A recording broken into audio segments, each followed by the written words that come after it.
Whenever I feel down na, I just take my bike, go for a spin and I feel rich altogether.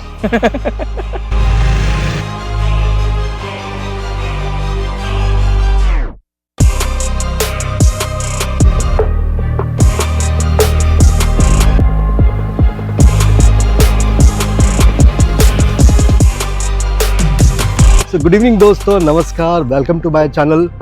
आज का vlog जो होने वाला है बहुत ही खास है बिकॉज आज हम लोग बात करने वाले हैं जो मेरे दिल के बहुत ही करीबी बाइक है BMW GSA 850।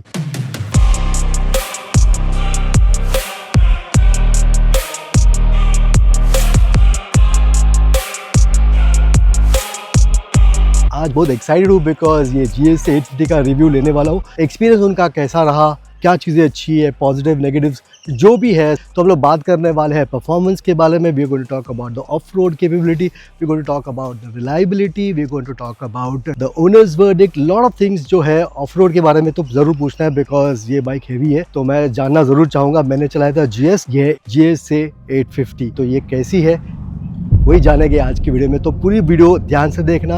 ये 20 के बारे में जानना है तो आप देख सकते हो बिल्कुल, और डायरेक्ट ओनर से जो रिव्यू है वो हम लोग लेने वाले हैं आज की वीडियो में, तो बने रहिएगा। ये बाइक स्पीड के साथ कॉन्फिडेंस के लिए बनी है। लॉन्ग राइड पे ये बाइक आपको थकाएगी नहीं बल्कि सपोर्ट करेगी। आप इसकी साइज देख के मत जाओ, साइज देखोगे तो डर लगेगा, पर जैसे ही आप चलाओगे तो आपको कॉन्फिडेंस आ जाएगा। बाइक में फीचर्स बहुत है पर मैं इतना टेक्सावी हूँ नहीं, मुझे प्लेन सिंपल पसंद है बाइक और वो सारे काम कर लेती है। BMW लेने से पहले या लेते वक्त एक ही डाउट है, मेंटेनेंस। ये बाइक सबके लिए नहीं है, ये उनके लिए जिनको टूरिंग पसंद है, तो कॉन्फिडेंस और आराम दोनों देगी। तो नमस्ते दोस्तों, मेरे साथ में है रुपेश, और रुपेश की ये बाइक है GSA 850 और इन्होंने जब से ली है तब से आज तक परफॉर्मेंस कैसा रहा, इन्होंने जितने भी टूर किए उसके बारे में हम जानेंगे। तो चलो इनसे पूछते हैं और जानते हैं। So hi Rupesh, how are you? Hi. आज का दिन कैसा है? Superb, amazing and it's always amazing to meet you. हमेशा मज़ा आता है तुझसे मिलने, बात करने के लिए, to share the experience. You're the right guy. Thank you so much, I really appreciate that. But 850, I remember दोस्तों कि 850 इन्होंने ली थी 2024 में, कि जब भी इन्होंने ली थी बाइक मैं बहुत खुश था बिकॉज 850 GSA ज़्यादा आपको रोड में दिखती नहीं है। मुझे पता नहीं क्यों नहीं लोग ज़्यादा इसको, फर्स्टली टेल मी 850 ज़्यादा रोड पे क्यों नहीं दिखती है? The only thing is the weight. It's a heavy bike, 240 curve wait है उसका, ड्राई वेट है, एंड जब भी आप पेट्रोल डालोगे और उस पर लगेज डालोगे तो शॉर्ट राइडर, अपनी Indian average height is what 5'7", 5'8", 5'9" to the max. अब की जनरेशन है वो थोड़े से टॉल है, me been 5'11", so I am very comfortable with the bike. नवंबर में पहली बार मैंने सुपर बाइक चलाई थी, सबसे पहली, और वो भी शिरीष भाव की। रुपेश का एक्सपीरियंस पूछते, बैठने का एक्सपीरियंस, चलाने का तो चलाया नहीं रुपेश ने। रुपेश, ऐसा लग रहा है I'm sitting on a throne.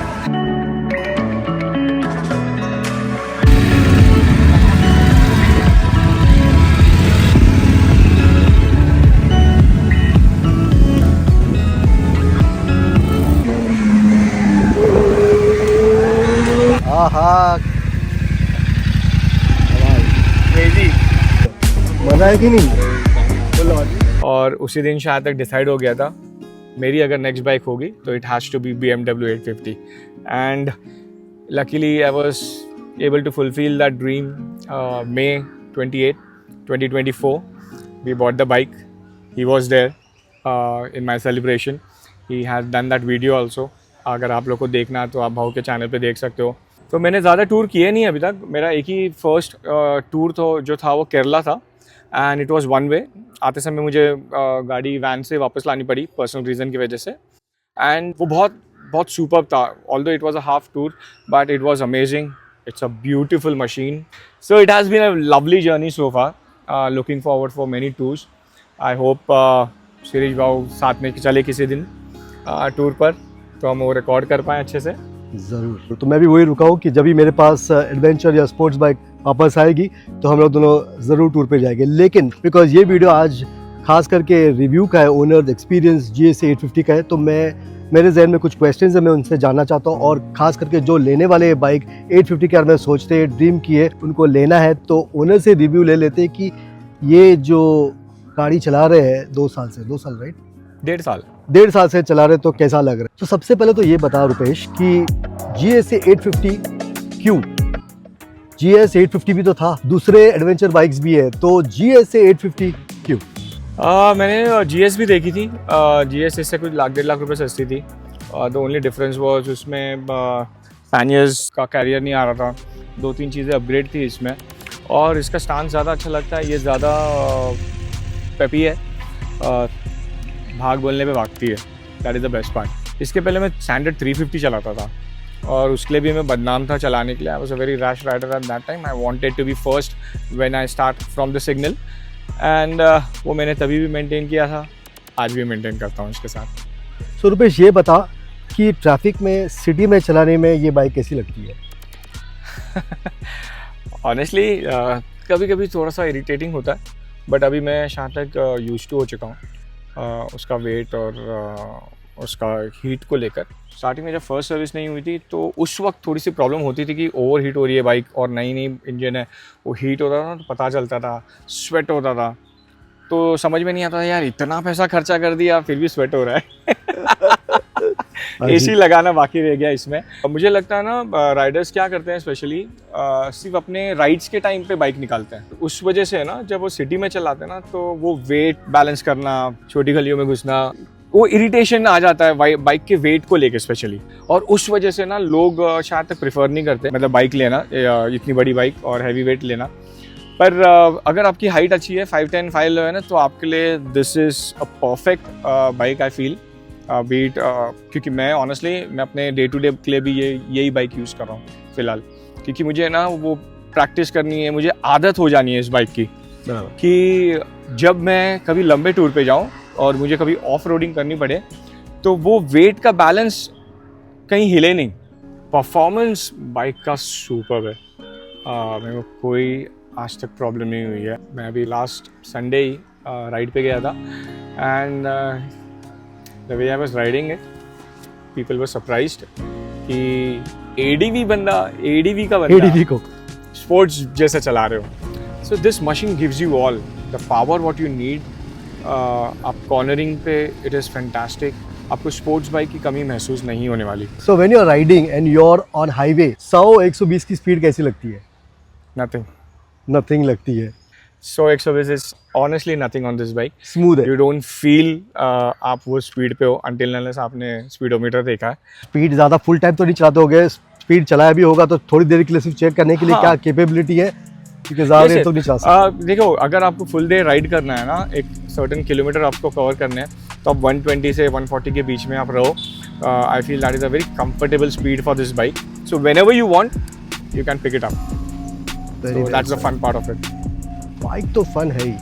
देखो, एंड ऑफ द डे भाई बाइक बहुत बढ़िया है, सब कुछ अच्छा है, लेकिन एवरेज कितना देती है? सिटी में हो या ऑफ रोड करते हो तभी कितना देती है, टूरिंग पे कितना देती है, तो कुछ आइडिया बता सकते हो? सिटी में 10 से 12 मिल जाता है अगर ट्रैफिक में आप हो, और पर जैसे ही आप हाईवे पर चलते हो 19 से लेके 22 के बीच में मिल जाता है average, depending upon on what speed you are. 100 पे अगर कंटिन्यूसली चलते रहोगे तो आपको 22-23 का भी एवरेज मिल जाएगा। So anything between 18 to 22 is the average on highway what I get, and city में 8 से लेके 12 के बीच में, which is very decent I feel.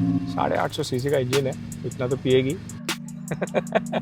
मेरी भी जब ये 850 थी तो मुझे याद है कि मैक्सिमम जो दिया था मेरे को 22 जब मैं सातारा से बाइक लेके आ रहा था, और मैं बहुत खुश था बिकॉज हो सकता है कि मैं लोनावाला से आया था तो काफ़ी अपने को स्लोप मिला था, तो शायद उस वजह से थोड़ा ज़्यादा हो गया था, तो 20 तक तो मिलता था, तो मुझे 22 देखा तो मैं बहुत खुश था। 20-22 के बीच में वो आराम से नंबर मिल जाता है। लंबे हाईवेज है, स्ट्रेट रोड्स है, क्रूज पे डाल दो तो आपको और अच्छा एवरेज निकल आएगा। कंफर्ट वाइज भाई कैसी है ये GS कैसा फील करवाता है? सुपर्ब है मुझे लगता है। For rider it is very comfortable. About the pillion, my wife is not into biking, but we have done short trips and she has never complained about backache and it's really uncomfortable. तो वो कभी complain नहीं किया है, इसका मतलब बहुत सुकून है। प्लस आपके पास अगर टॉप बॉक्स है पीछे आपका, तो वो और ज़्यादा कंफर्टेबल हो जाता है, बैक रेस्ट मिल जाता है अच्छा।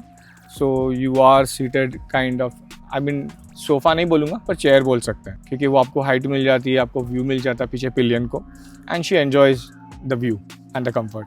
Very good. तो I 100% agree because इसका जो width है काफ़ी अच्छा। How about the height? इसका height adjustment? ऑटोमेटिक सस्पेंशन है उसमें, तो आप यहाँ से उसको कंट्रोल कर सकते हो।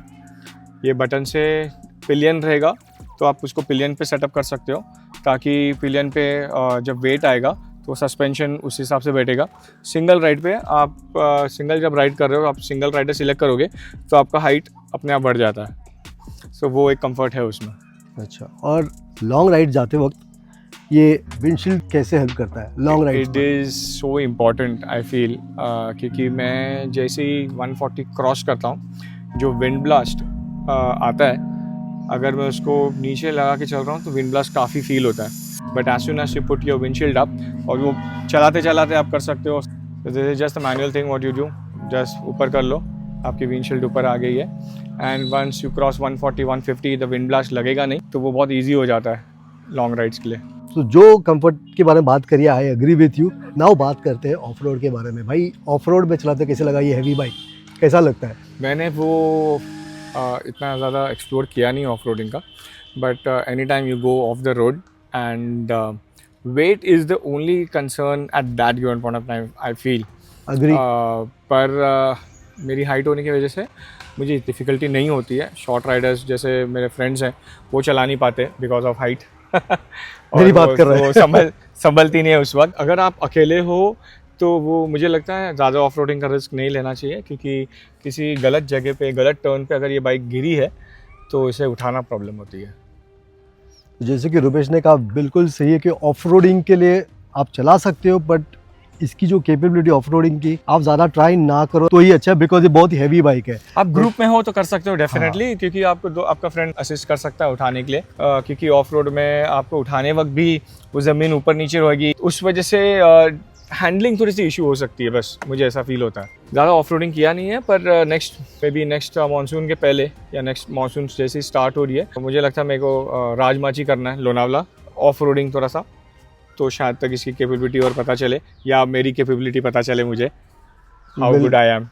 बिल्कुल बिल्कुल। अभी कैपेबिलिटी की बात करी है तो मैं सबसे ज़्यादा जानना चाहता हूँ, टायर्स अभी तक चेंज करी है इसमें? नहीं, it's giving me good grip. कुछ 11,000 किलोमीटर हो चुके हैं मेरे, ज़्यादा चली नहीं है गाड़ी, तो टायर्स अभी भी अच्छे हैं। तो स्टॉक टायर्स ही है? स्टॉक टायर्स ही है। मुंबई में होने के बाद इतनी बड़ी बाइक लेके आप रेगुलर ऑफ रोडिंग नहीं कर सकते हैं, और एक बार आपने अगर ऑफ रोडिंग टायर्स डाल दिए तो you won't be that confident on your Sunday rides I feel. इसी वजह से मैं ऑफ रोडिंग टायर्स नहीं डाल रहा हूँ। तो फीचर्स तो इसमें भर भर के है, तो सारे फीचर्स के बारे में बात ही नहीं करेंगे। जो यूजुअल फीचर जो मुझे लगता है, क्रूज कंट्रोल के बारे में बता सकते हो थोड़ा सा? बहुत सिंपल है, आपकी बाइक चल रही है, आपको क्रूज कंट्रोल पे डालना है, all you have to do is just start the cruise control. ये आपने ऑन कर दिया उसको, इसके आप प्लस माइनस कर सकते हो स्पीड के साथ। तो ये कोई पेड रिव्यू नहीं है, तो हम लोग डायरेक्टली जो ओनर के पर्सपेक्टिव है वही चीज़ पूछेंगे। अच्छा, मुझे ये बता, इलेक्ट्रॉनिक्स का सेंसर का कुछ इशू आया है कि नहीं? बिकॉज मुझे आया था एक बार, मैं चला रहा था और मेरा जो स्पीडोमीटर का उसका इशू आया था। सब प्रॉब्लम का एक ही इलाज, बाइक बंद करो चालू करो, रीस्टार्ट इज द इलाज for computers and for bikes also. Electronics का वही है। एंड मैक्सिमम टाइम, एक आध बार मुझे लाइट फॉल्टी करके आया था, मैं भी थोड़ा सा घबरा गया क्योंकि मैं टूर पे था, पर मैंने कॉल किया अपने सेल्स वाले को, विशाल को, और उसने बोला sir switch off the bike and turn it of, it will go most probably. हो गया? And it went. तो अपना कंप्यूटर जैसा है, कंप्यूटर जैसा है बेसिकली। रीस्टार्ट और सब ठीक हो जाता है। लेकिन मैं राइड पे जाते हो इस टाइप का कुछ प्रॉब्लम कभी कुछ हुआ? नहीं, आज तक ऑनेस्टली कभी कोई प्रॉब्लम नहीं दी है मुझे बाइक पे। मैंने इन मुंबई काफ़ी राइड्स किए हैं महाराष्ट्र में, और कोई भी तकलीफ़ नहीं आई अभी तक। एक गंदा एक्सपीरियंस रहा, चाबी गुम गई थी। Oh it was horrible. चाबी, हाय हाय, चाबी इसकी दोस्त, एक्सपेंसिव अफेयर। 36,000 रुपये की चाबी है। चाबी अपनी जान से लगा के रखो। 36,000, देखा मैंने कहा था expensive affair. When you buy the bike, make sure your key is covered in that insurance. Performance, of road capability, reliability, durability, जो भी इलेक्ट्रॉनिक्स के बारे में ज़्यादा बात नहीं की, लेकिन जो सबको जानना होता है कि हाउ अबाउट सर्विस कॉस्ट कैसी है इसकी? मुझे लगता है कि आपने एक सुपर बाइक ली है और उसकी सर्विस कॉस्ट उसके हिसाब से ही होगी, तो I feel it is reasonable somewhere. मेरी फर्स्ट सर्विस कुछ 8,500-9,000 रुपये थी। और इसको आप 1 साल में एक ही बार सर्विस करते हो। I feel it is negligible. अगर आपकी मारुति से महंगी आपकी बाइक है, मारुति की कोई कार की सर्विस भी 10-12 हज़ार आती है आजकल, और अगर उससे भी महंगी आपकी बाइक है तो वही कॉस्ट आप पकड़ के चलिए 10-12 हज़ार साल का। आपको सुकून मिलता है कि आपकी बाइक कंपनी से सर्विस होते आई हुई है। बिकॉज काफ़ी लोग का यही प्रश्न होता है कि सर्विस कॉस्ट बहुत ज़्यादा एक्सपेंसिव होता है। ब्रेक पैड्स अगर गए तो फिर आपको इनिशियली मुझे लगता है मैंने फर्स्ट टाइम जब ब्रेक पैड्स चेंज कराए थे तो 16,000 रुपये हुए थे आगे के ब्रेक पैड्स के और 8,000 रुपये पीछे के ब्रेक पैड्स के। तो जैसे कि मैंने कहा ये ओनर का एक्सपीरियंस था इस बाइक के साथ GSA, तो मैं ज़्यादा डिटेल में नहीं लिया, बट जो मुझे लगता है कि लोगों को लेना है ये बाइक 850 और उनको समझना है कि 1 साल के बाद ये बाइक कैसी चलती है। दिखने में खैर काफ़ी अच्छी है। फाइनल वर्डिक्ट भाई, ओवरऑल वर्डिक्ट क्या बताएगा, कैसा लगा भाई? पैसा वसूल। पैसा वसूल। आप जब भी आप सिग्नल पे खड़े हो आपको रिएक्शंस मिलने वाले बाइक पे। You will never be short of power, although it is an ADV but you can ride it as a sports and have all the fun possible.